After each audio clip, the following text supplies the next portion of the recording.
Alright guys, so I'm going to do the next 2 pages of your grammar packet today. So page 3 and page 4. This top part, still from midweek 69, you were punctuating the sentences for any appositives or any direct addresses. Remember, an appositive is a noun that describes another noun. It gives us more information. So if I was like, Jen, comma, my best friend, comma, turns 30 on Friday, yay, happy birthday, Jen. Which also, happy birthday, Ham, right? It's your birthday the same day as Jen's. So, yay, birthdays.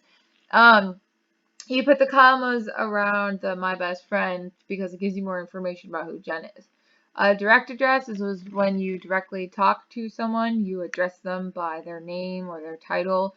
So if you were like, Mom, comma, I don't want to go to bed, period, then Mom would have the comma after it because that's the direct address. The punctuating the sentence for any dates and addresses. It would really help to go back into the midweek for this one, but remember, a lot of times it's like separating street from town from state, day from year. If it's coming at the beginning of the sentence, it might need a comma. Do the best you can with that section, and I'll definitely, of course, double check it for you guys. Midweek 70 was looking at non-restrictive or restrictive clauses.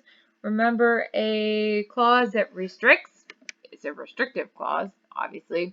That means that the stuff that you underline is necessary to the sentence. It restricts the noun that it describes. So it's like only the noun that does this can be considered. If it is restrictive, it does not need commas. If it's non-restrictive, like it's not that important, if I take out a sentence and the meaning doesn't change, then it needs commas.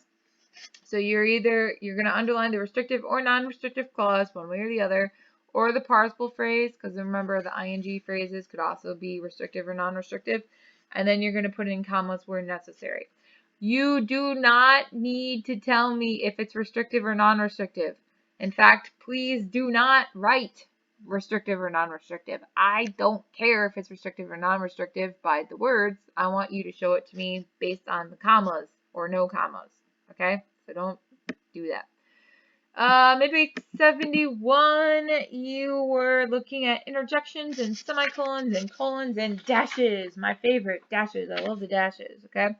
The top part with the interjections. Remember, interjections are words that show excitement or motion, and they're generally said apart from a sentence by an exclamation point or by a comma when feeling's not as strong.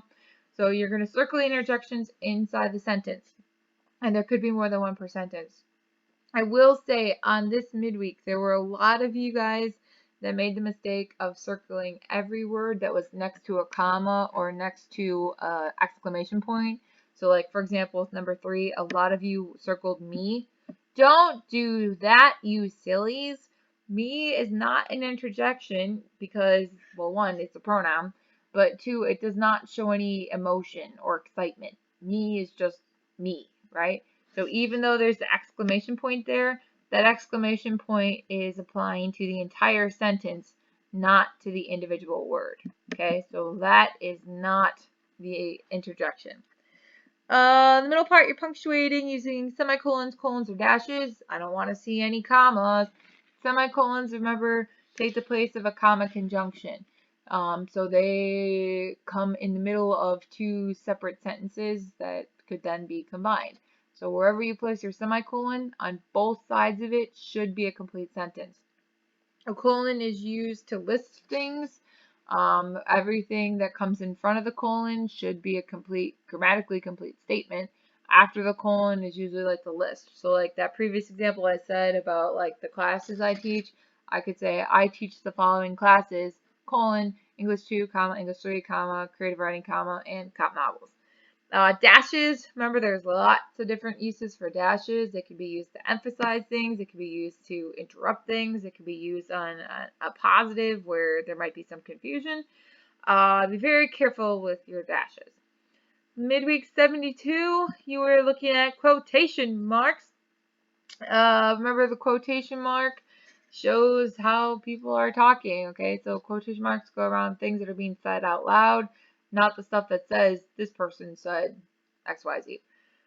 So the top part, you're turning the direct quote into an indirect quote, okay? So remember, this needs the word like that. And these are the types of things like if mom said to you, I could have been a brain surgeon, but I didn't hear mom say that. And then I was like, hey, what'd mom say? That sentence that you then tell me is how you're rephrasing the sentence. Okay? Down here, you're punctuating the sentence to include quotation marks, commas, and periods. Pay attention to the capitalization. You do not need to change it. The way it's written is the way I want it. Remember, the commas and periods go inside the quotation marks, never outside, at least not with commas.